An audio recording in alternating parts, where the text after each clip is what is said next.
Welcome to the Couple-preneurs Show, helping couples in business develop structure and strategies that nurture the balance between business and home, bringing you interviews and insights to give you the secret sauce of power couples. Here are your hosts, Oscar and Kaya Frazier.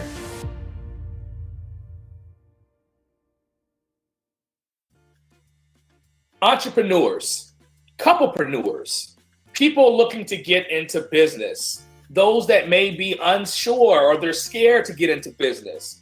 If any of those things resonate with you, this is absolutely the show for you.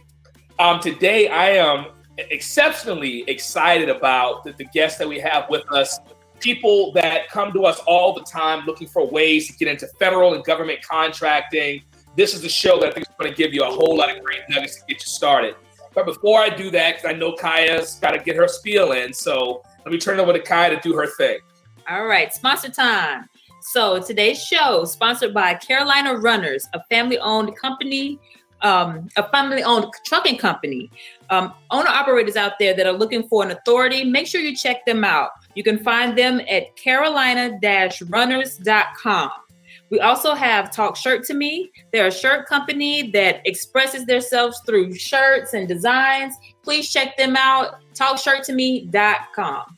That's the same company that brought back, what is one of their shirts that they have? It says bring back the ascot, yes. Right? I thought that was a pretty dope shirt. Yes. I got to get one of those. I actually just purchased one from them that says nostalgic, and I love it. Oh man, yeah, I got to do it.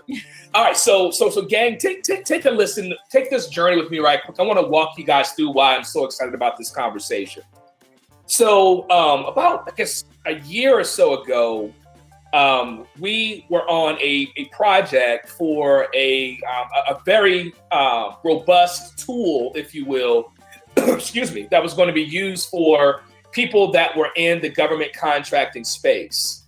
Now, prior to that actual project, I thought I knew a lot about government contracting. I really did. I thought when people come to me, they can ask me a question, and I can kind of tell you, the background, how, where the data comes from, how to get to it, and what you do with the data once you get it.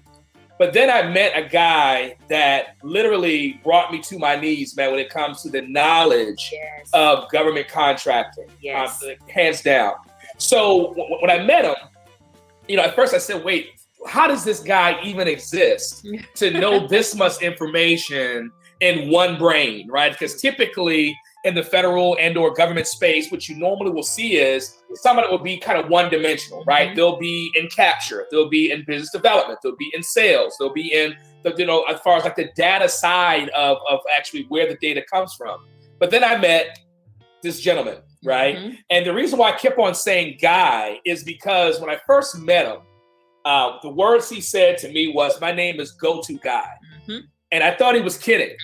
Right? I said, there's no way this guy can actually be Guy Timberlake. So without further ado, let me introduce you all to a phenomenal government contracting expert, Mr. Go-To-Guy Timberlake. Guy, how's it going, man?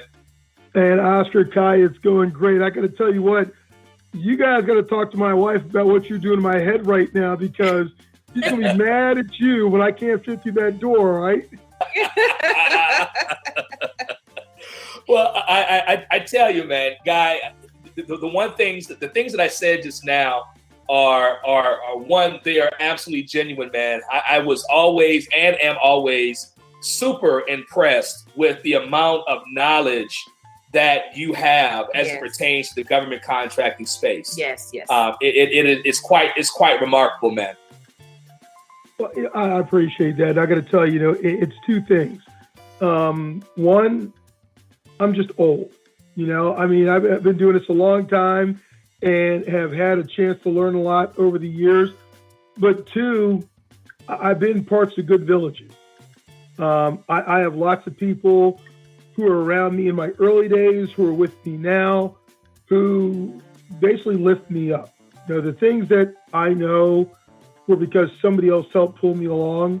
And now we're at that point where we're trying to do the same thing for others. And that's the very essence of what we do. Absolutely, man. So impressive, man. So the American Small Business Coalition, also doing business as GovCon Club. Can you walk us through the evolution of that movement, how it got started, and what you all, really the services that you provide to government contracting firms? Absolutely. I mean, so, my background very quickly is I started in the federal sector supporting agencies within the U.S. intelligence community in 1988. And that was my induction, my orientation, if you will, into what government contracting was. And Oscar, Guy, I can tell you guys, one, I didn't know a thing, and two, I was scared to death. Because when I finally figured out who I was working for and what I was doing, there was no way in the world that I could have been prepared for that, because it wasn't my intent. Wow. I went there for a job, and young kid, just want to go in there, start my hustle, that kind of thing. And next thing I know, I'm in the middle of a war.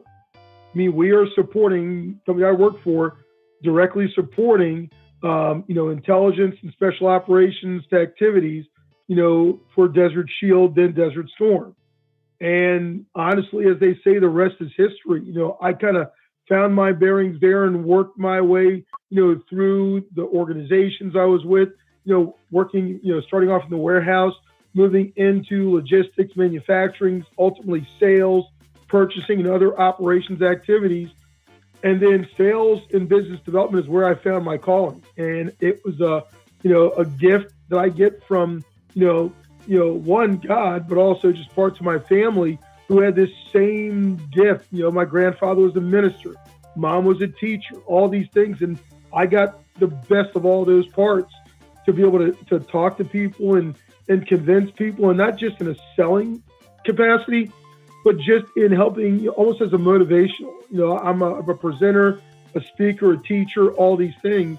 And so all those years later, the experiences that I had in supporting the U.S. government, working for companies and leading companies, led to a day in 2004 where my wife and I started an organization called the American Small Business Coalition.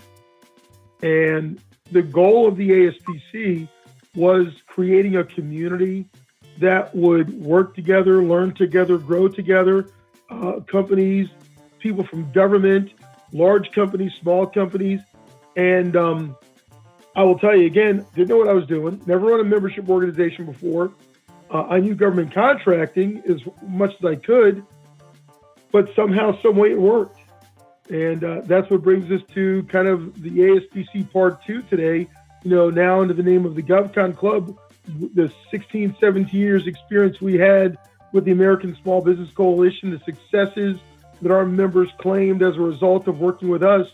We're doing it all over again, just smarter this time. That's amazing. That's amazing. So I have to kind of jump in real quick and ask you, what was that dynamic like starting? Because starting a business with your spouse is one thing, but then starting a business with your spouse and dealing with federal contracting and the government side of this thing is a totally different thing. So can you give us a little tidbit of what that dynamic was like, and what were some of the things that y'all had to kind of overcome and work through? So Kaya, you're going to get some dirt on me now, okay? So here's the truth.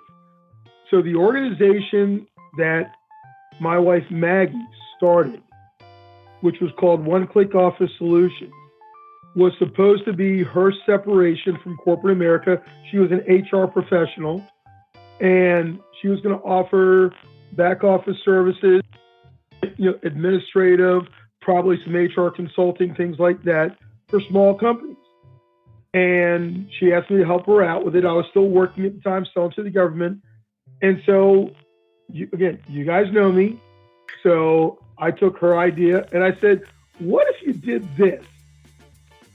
And all of a sudden, her idea turned into me now working, leaving corporate America first, starting this thing, the American Small Business Coalition, and going from there. And so, just so you know, I'll never live that down, because it would be another 2 years before she separated from corporate America. But so it was my background that really got that going. Had we stayed with her plan, we'd have still been in a great place, and she would have left first, and we'd have probably eventually got to this. But let me say it this way: this year, so the American Small Business Coalition started in 2004. Maggie and I were married in 2001. So everything was new. And we just kind of made a run for it. I was definitely the entrepreneur, not my first company at that time.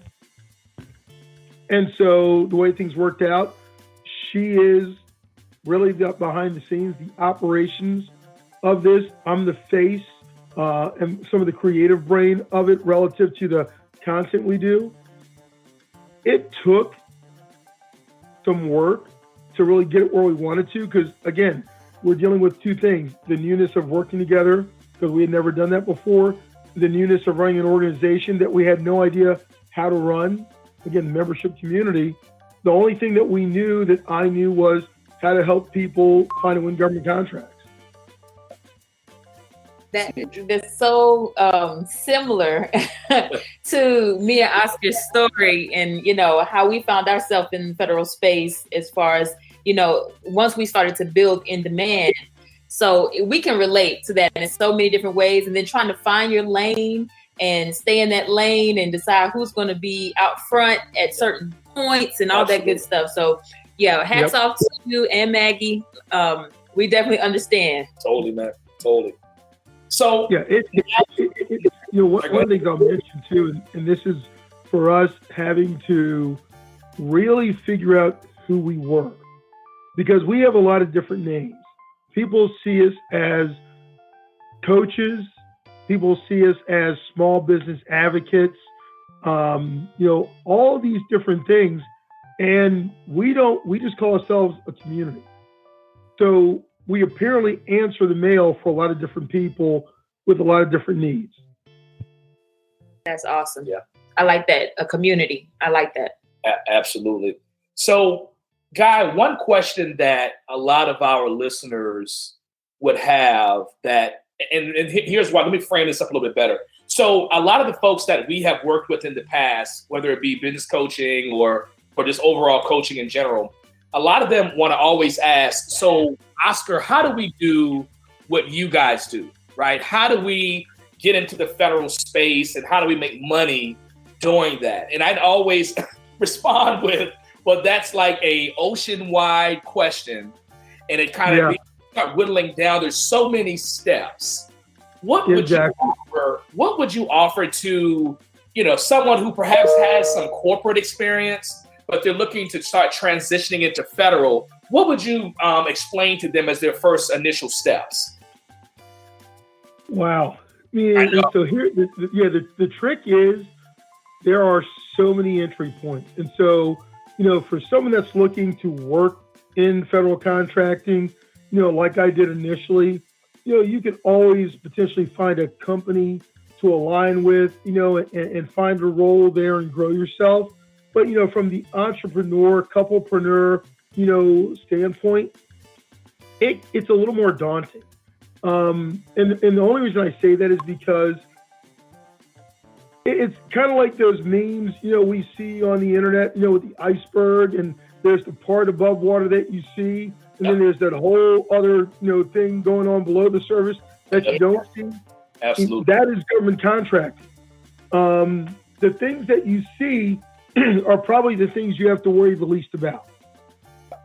And so if you take someone who is been an entrepreneur before and now wants to take on federal contracting, I think one of the first things I tell people to do across the board is do some research.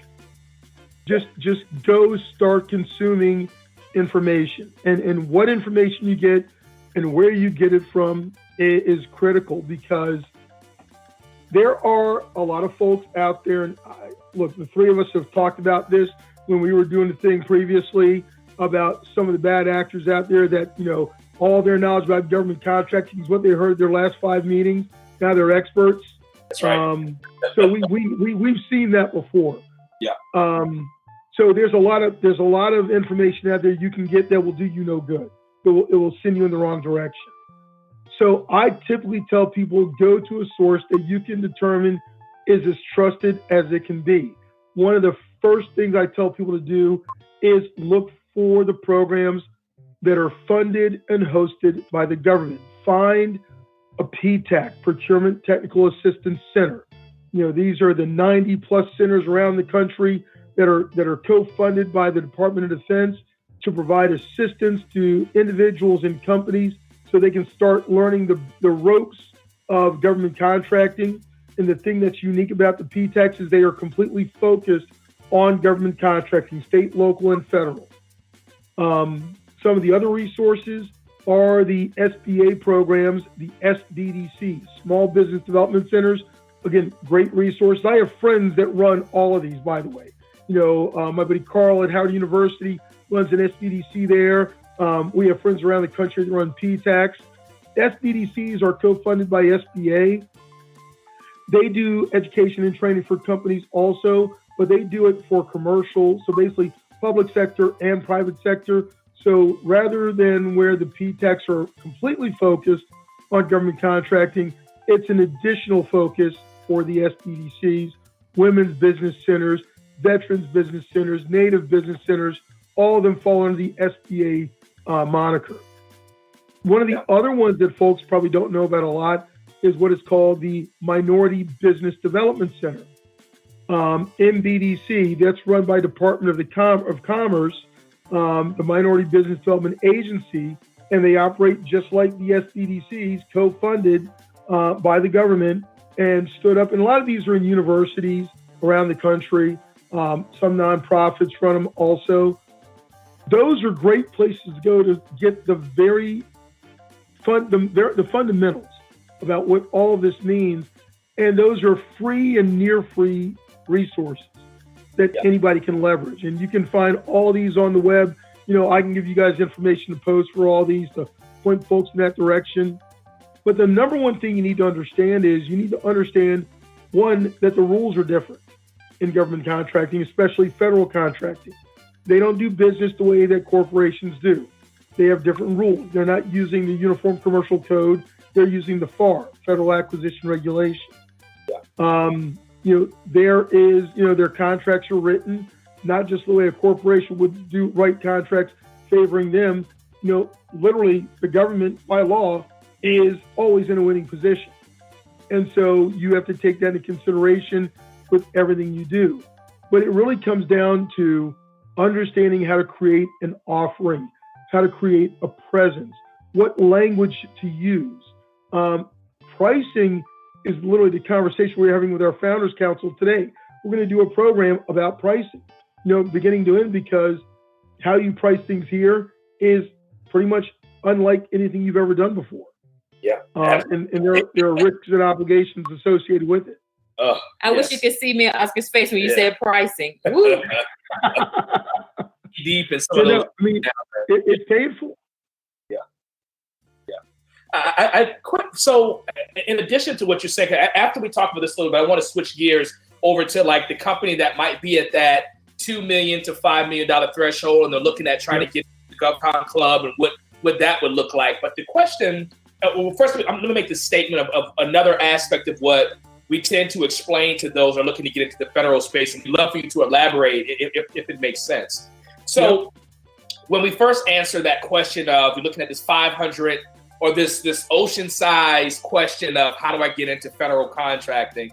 And then once we've kind of gone through the layers of, well, there's, looking at some of the government-funded programs that are specifically designed to help, companies get into the federal space, the next component is normally around set-asides for us. When we start talking to people about, well, is it women-owned? Is it veteran-owned? Then we start to bring that ocean down to like lake size. And then, and we try to get it to a point to where now you're competing with that critical few. What would you say to something like that? So we have this conversation a lot. And I don't know if you and Kaya are on Clubhouse yet. We developed a presence out there back in March. and have a regular following and regular programs out there. It's pretty awesome. So if you're not, I'll get you invites so you guys can come in and check it out. But we get this question a lot from folks in there, and that is, I'm going to go into federal contracting, but first I'm going to go get all my certifications in check and make sure all these I's are dotted and T's are crossed. And we really just tell them, okay, well, first you got to just get started. You got to just go start doing things, because the certifications, there's nothing about them and no rule that says you have to have them in order to be a contractor. And what you said, Oscar, is right. It can shrink the size of the ocean to a certain extent, but here comes that iceberg again. Yeah. So the stuff that you see above surface and the stuff you don't see. So one of the things we talk about with the government is, they spent $665 billion last year that we can see, in their database, FPDS. You and I spend a lot of time in that system, Oscar. And so I know what we can see in there. And so I can tell you that's how much they spent. Well, less than $200 billion of that went to small business. Yeah. And even less than that was actually set aside for small business or sole sourced. And so the way that I kind of size it up for people is, yes, certifications will probably be part of your life in federal contracting. However, don't let them steer you where you're going. Don't lead with them, and don't focus on them only, because if the United States, the continental U.S., was the fiscal spend of the federal government in a calendar year or fiscal year, then literally Rhode Island and Vermont represent the amount that went to small business. And so what you're missing is all the other opportunity out there that you could have gone after. And mind you, not all of that is something that a Lockheed is competing for. And here's why. There are three branches of government in the U.S., and it's, executive, judicial, and legislative. The mistake a lot of folks make, and I'm sure I made this mistake too, is we just assume that they all play by the same rules and all do things the same way. Well, here's the truth. They don't. And so when you look at something like the FAR, the Federal Acquisition Regulation, which contains lots of guidance and rules about how the government does things. For example, there's a little part in there called the Small Business Act. And the Small Business Act is the component that compels those agencies that follow the FAR to have a OSDBU, Director of Small and Disadvantaged Business Programs, or OSDP, Director of the Office of Small Business Programs. And that's a senior position in the agency. And along with that, being compelled to have that role, also come goals for contracting with small business and subcontracting with small business. So that's all great. And that's where you get into the 8A program and women's program and veteran and all those things. But here's the trick. Of those three branches of government, that law only applies to the organizations in the executive branch. So if you're going to go work with, Library of Congress, they're not required to do those things. Now, they may voluntarily do it, but it's not law. Yeah. So they don't have goals and reporting like HHS or DOD do. Same thing in the judicial branch. Supreme Court, Administrative Office of the U.S. Courts, they're not FAR agencies. And the crazy part is, even in the executive branch, there are organizations who are not bound by the FAR. Take Smithsonian Institution. However, my friend Rudy Watley, who runs their small business program, he's not an OSDBU, but he will damn sure make sure that small companies, minority companies, get their fair share of work going on within Smithsonian voluntarily. The U.S. Mint is not FAR-based. FAA is not FAR-based. CIA is not FAR-based. So they don't do the same things that you see coming out of Health and Human Services and their OSDBU there or the one at VA looking for small businesses to work with because they're compelled to by law. Yeah. So that's why we say, so what that means is, if you're going out only with the view of the world through the lens of being a small business or small disadvantaged or woman-owned business, here's what's going to happen. You're going to miss a lot of work because there are no set-asides necessarily for some of the work that goes out. However, it doesn't mean that agency won't work with the best company they see that, by the way, is a small woman-owned disadvantaged business. Yeah. And so it's all about how you see things. Yeah. And so the certifications, again, I think are necessary, but it's not what defines who the company is. Absolutely. Great feedback there, Guy, man. So much. So a company that comes in to GovCon Club, what's that entry look like? Is it designed for certain thresholds of companies? Can a new company come in? Like, what's that look like for you guys? Yeah, we welcome everyone. We have large companies, small companies, government agencies, nonprofits, all the above. We have memberships built to be accommodating as well as valuable for different folks. Before when we first got started, we only really had two memberships. We had our individual membership, and then we had our founding membership. So the founding membership were those folks that came on early with us, took a chance on us, paid a lot of money to be early birds in there. They get certain benefits that nobody else gets, but they took a chance on us early. They believed in us early, and they help us do things. They help us make decisions, kind of like an advisory council of sorts. Those companies range from startups to very established small and large companies who came in at that level. Give you an idea, the individual membership is $450 a year or $45 a month. And that's where we started with things. But one of the things that happened after we got exposed to Clubhouse and developed a presence there is we went ahead and created another membership we call the associate membership, which is essentially an individual membership with fewer benefits attached to it. It's like $150 a year. And so what we designed that one for are the folks brand new to government contract. They have never done this yet. They're just transitioning over from another industry or their very first company ever. Yeah.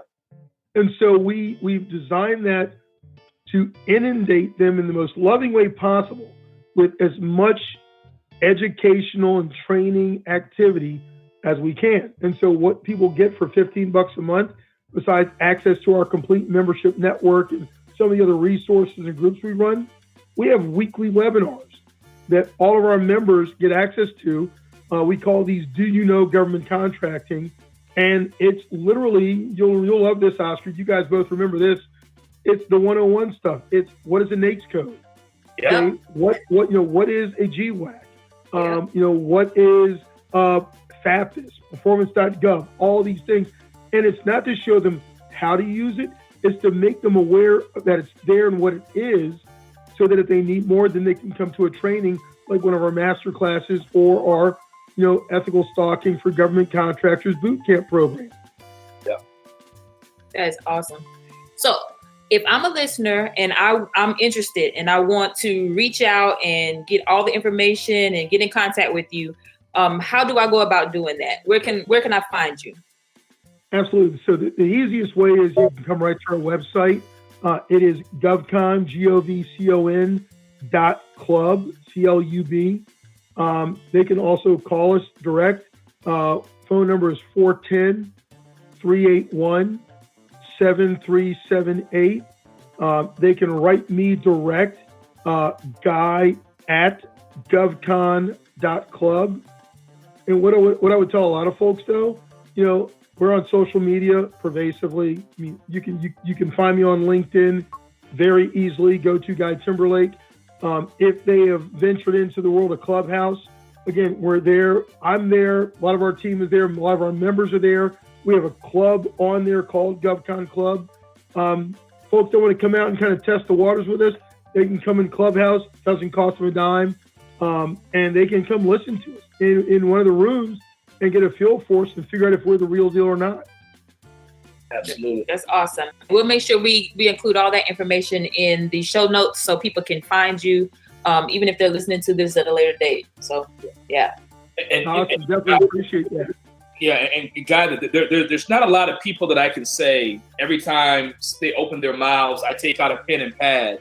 But you're one of those people, man, and stuff. And I 100% appreciate, the advice, the counsel that you provided just in this short 30-minute stint. I mean, I'm certain that people will gain a lot from this. And I've already got a couple of small business clients that are on the federal side that I'll be referring over to GovCon ASAP. One of them being P&J Woodworks.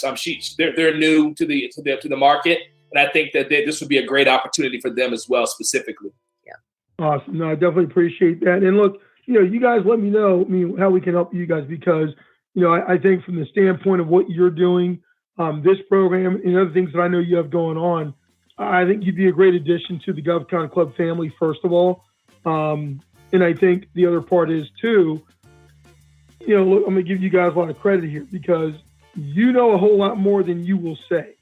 And whether it's GovCon or not, you two bring a lot of sage insights to the table for anyone doing business, couples or otherwise. And so I would tell you to never sell that short, because you bring a lot of value.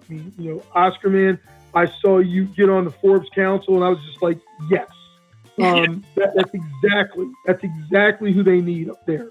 Other people I know up there too, but you guys are right where you should be.